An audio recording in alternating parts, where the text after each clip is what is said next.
Hi అండి.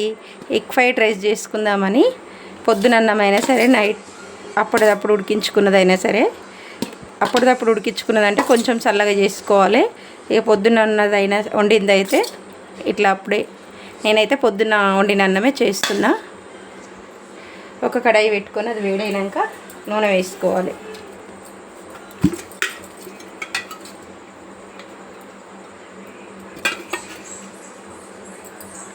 2 table స్పూన్ల నూనె వేసుకొని ఒక ఉల్లిపాయ పెద్దది కట్ చేసుకుని పొడవుగా కట్ చేసుకొని వేసుకోవాలి.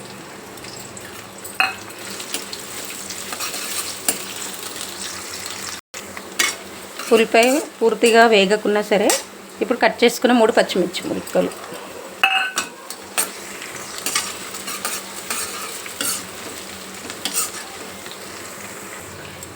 ఉల్లిపాయ సగం కుక్ అయింది కదా. ఇప్పుడు కట్ చేసుకున్న 2 మీడియం సైజు టమాటాలు, ఇవి కూడా స్లైస్ల లెక్క పొడుగ్గా కట్ చేసుకున్నాం.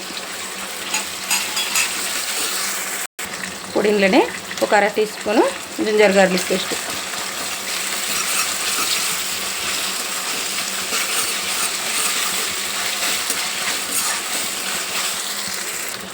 టమాటాలు వేసుకున్న వెంటనే రుచికి తగ్గట్టుగా ఉప్పు వేసుకుంటున్నాం.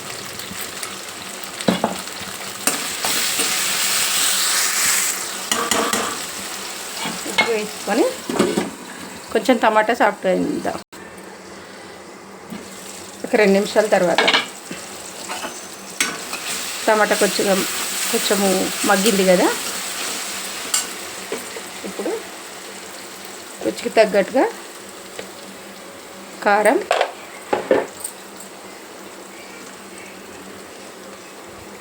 పసుపు, నేను ఒక వంతు జీలకర్ర అయితే 2 వంతులు ధనియాలు వేయించుకొని ఇట్లా మిక్సీ పట్టుకొని పెట్టుకుంటా. అది 1.5 స్పూను ఇది మసాలా, ధనియా మసాలా, ధనియా జీలకర్ర,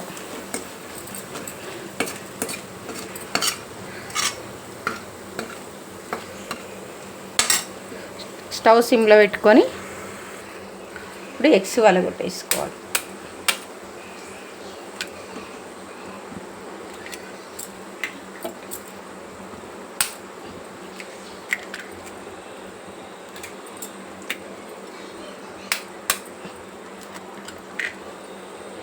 నేను ఒక 6 ఎగ్స్ వేసుకుంటున్నా.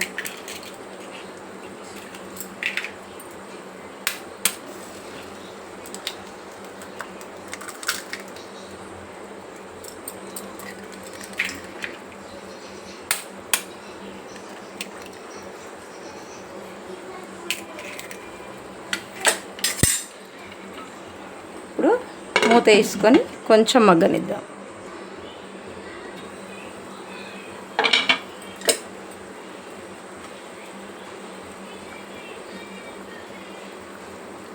కొంచెం ఇట్లా పచ్చసొన కొంచెం కలుపుకుందాం. ఒక్క దగ్గర ముద్దగా అవుతుంది కదా లేకపోతే, అందుకని పచ్చసొన కొంచెం విడగొట్టుకుందాం.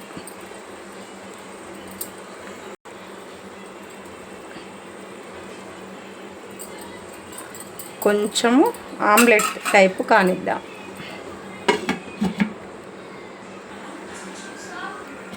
మరో 2 నిమిషాల తర్వాత ఎగ్స్ ఎక్కువ కదా తొందరగా గట్టిగా పడలేదు,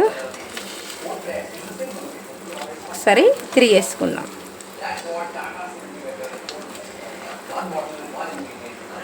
ఒక్కసారి తిరిగేసుకొని 1 నిమిషం ఉండనిద్దాం. ఇట్లా మరొక నిమిషం తర్వాత చూస్తున్నా. ఇప్పుడు ఈ కూర, ఈ ఎగ్గు అంతా కలిపేసుకుందాం. ముందుగా వేసిన టమాటా, పచ్చిమిర్చి, ఉల్లిపాయ,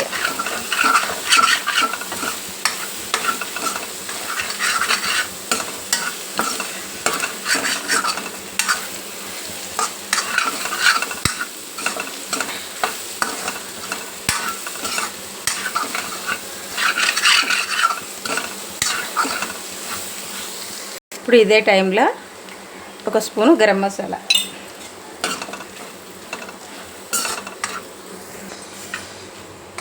ఇది మంచిగా వేగింది కదా.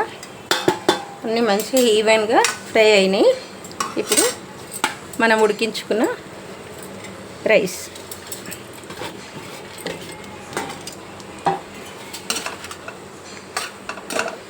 మనం మిగిలిపోయిన అన్నంతో ఇట్లా చేసుకొని తినేస్తే పొద్దున్న అన్నం తిన్నామన్న ఫీలింగ్ ఉండదు. మంచి టేస్ట్ రైస్ తిన్నామని పిల్లలు కూడా హ్యాపీగా ఇష్టపడతారు.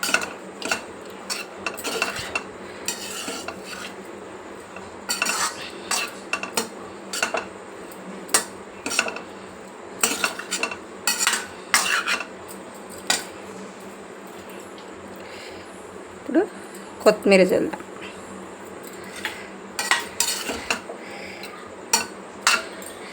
ఈ వీడియో కనుక నచ్చితే లైక్ చేయండి, షేర్ చేయండి, ఛానల్ని సబ్స్క్రైబ్ చేసుకోండి, కమెంట్ చేయండి. Please like, share, subscribe. ఈ వీడియో ఎట్లా వచ్చిందో కమెంట్ బాక్స్లో కమెంట్ చేయండి. ఈ టైంలో కూడా కొంచెం మిరియాల పొడి కూడా ఉంటే వేసుకోవచ్చు. నా దగ్గర మిరియాల పొడి లేదు, వేసుకుంటలేను. ఉప్పు తక్కువ ఉన్నా కారం తక్కువ ఉన్నా చూసుకొని కూడా మళ్ళీ వేసుకోవచ్చు. ఇది బ్యాచిలర్స్ కూడా ఈజీగా చేసుకునే రెసిపీ. ఒక్కసారి ట్రై చేసి చూడండి. ట్రై చేసి మీకు ఎట్లా కుదిరిందో కమెంట్ బాక్స్లో కమెంట్ చేయండి.